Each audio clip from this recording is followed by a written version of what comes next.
লালমনিরহাট থানা পুলিশের অভিযানে 10 কেজি মাদকদ্রব্য গাঁজাসহ একটি ট্রাক ও 2 জন মাদক ব্যবসায়ীকে গ্রেপ্তার করেছে সদর থানা পুলিশ। লালমনিরহাট থানা পুলিশের অভিযানে 10 কেজি মাদকদ্রব্য গাঁজাসহ একটি ট্রাক ও 2 জন মাদক ব্যবসায়ী গ্রেপ্তার। তারিখ 9/4/2024 পুলিশ সুপার লালমনিরহাট মহোদয়ের দিক নির্দেশনায় লালমনিরহাট থানার অফিসার্স ইনচার্জ জনাব মোহাম্মদ ওমর ফারুকের নেতৃত্বে গোপন সংবাদের ভিত্তিতে এসআই আশরাফুল ইসলাম সঙ্গীয় অফিসার ও ফোর্স সহ লালমনিরহাট থানাধীন 8 নং গোকুন্ডা ইউনিয়নের পূর্ব দালালপাড়া মৌজাস্ত তিস্তা সড়ক সেতুর উত্তর পার্শ্বে টোলঘরের সামনে পাকা রাস্তার উপর আসামি এক মোহাম্মদ রায়হান, বয়স 23 বছর, পিতা মৃত ইদ্রিস আলী, মাতা মোসাম্মদ নাসিমা বেগম, সাং দক্ষিণ রাজাসন, ইউপি বিরুলিয়া থানা সাভার, জেলা ঢাকা, এবং তার বর্তমান ঠিকানা বাসার মালিকের নাম মোহাম্মদ আবেদ আলী, সাং দক্ষিণ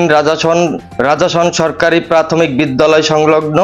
ইউপি বিরুলিয়া থানা সাভার, জেলা ঢাকা। অন্যদিকে 2 নম্বর আসামি হচ্ছেন মোহাম্মদ রবিউল ইসলাম, বয়স 20 বছর, পিতা মোহাম্মদ আব্দুর রহমান, মাতা মোসাম্মদ অবিরন্নেছা, স্থায়ী গ্রাম পূর্ব বিসন্দই, ইউপি ডাউয়াবাড়ি থানা হাতীবান্ধা, জেলা লালমনিরহাট, দয়কে হাতে নাতে গ্রেপ্তার করেন। লালমনিরহাট থানা ফেসবুক পেজের তথ্য মতে মাদকদ্রব্য গ্রেপ্তারকৃত আসামিদের বিরুদ্ধে মাদক মামলা রুজু করে বিধি মোতাবেক আসামিদেরকে বিজ্ঞ আদালতে প্রেরণ করা হয়েছে।